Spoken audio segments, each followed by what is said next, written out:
Hey guys, so today we're going to be taking apart Asus GU502 series gaming laptop with a Core i7 9th generation processor. It has a RTX 2060 graphics card along with a 16 gig of DDR4 memory RAM and 1 terabyte of solid state drive. Let's go!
So after I'm done pulling all the screws out, I'm gonna use my pry tool to separate bottom case from the Palmrest and work my way out. This bottom case popped out super easy. However, it's not always the case. Sometimes you have to put a little bit more force to it, but remember, don't over force it, as you can damage some of internal clips.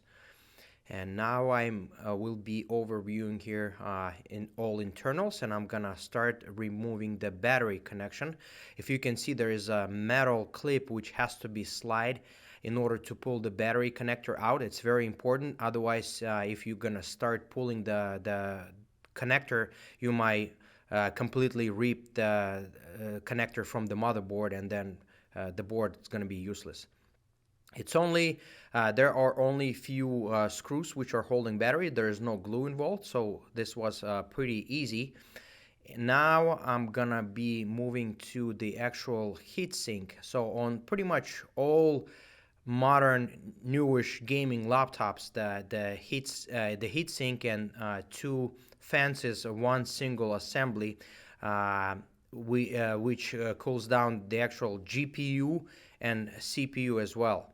And there are most of the time quite a bit of screws, so take your time by inspecting the heatsink and pull all the screws out. So actually what I'm now trying to kind of test and to see if everything is good to go, and on the right side I'm noticing that the video cable is on my way, so I'm gonna be pulling the video cable out and set it aside. What I also notice on this laptop is that LCD hinges, they are actually overlapping the heatsink. So I would have to remove 3 screws on each side in order to free up some space and pull the heatsink out. And in order to, you don't really have to use the pliers to lift up the hinges. You can simply lift whole assembly like so and just put it back in, and then you would be able to pull the hinges out super easy. So I think I still have one more screw which holds the right fan. However, I will be actually pulling the fan connectors out. There are 3 cables, and the cables are super delicate, so you want to make sure you're actually using tweezers in order to pull the connection in. Don't try to pull them by the cables, otherwise you can damage the cables and you would end up replacing the whole fan assembly.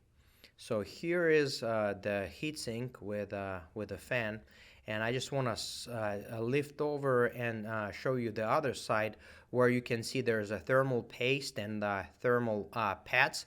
Again, very important to memorize and to see where you would need to apply the thermal pads, as it's very crucial.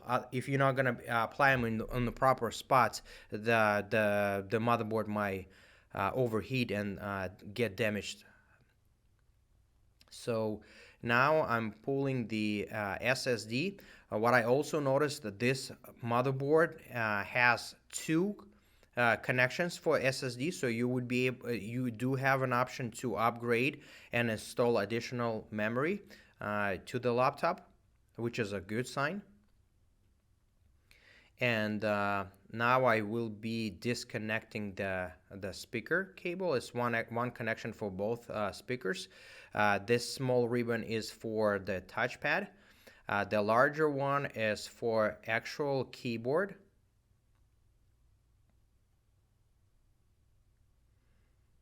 And that's there's two Wi-Fi antenna cables and another ribbon for the keyboard.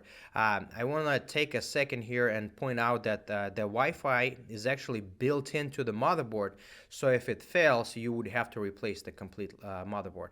So this cable here is for power button, which is, as you can see there, it's the red board.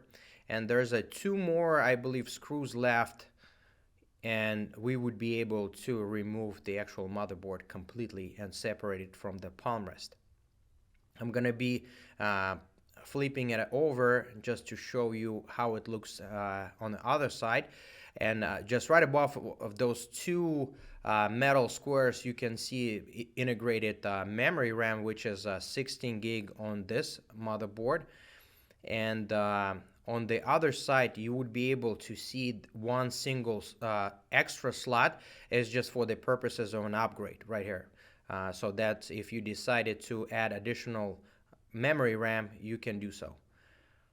And that is actually, if you're looking here, that's the second slot for solid state drive, for the secondary solid state. Now I'm gonna be going to the palmrest. So as you can see here, there is not really much of left. And the good news, the keyboard is replaceable on this palmrest. So if in case it fails, you can just simply replace the keyboard as well as the power button board, which is again, it's on the top left corner there. It's a red board here.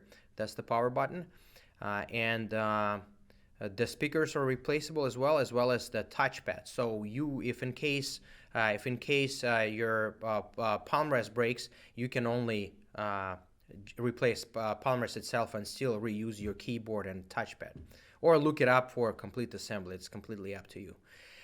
Again, for the newer laptops, we usually prefer to completely replace the LCD screen assembly, as they are very delicate and easy to break, and you should be good to go. Thank you very much for watching. We'll see you next time.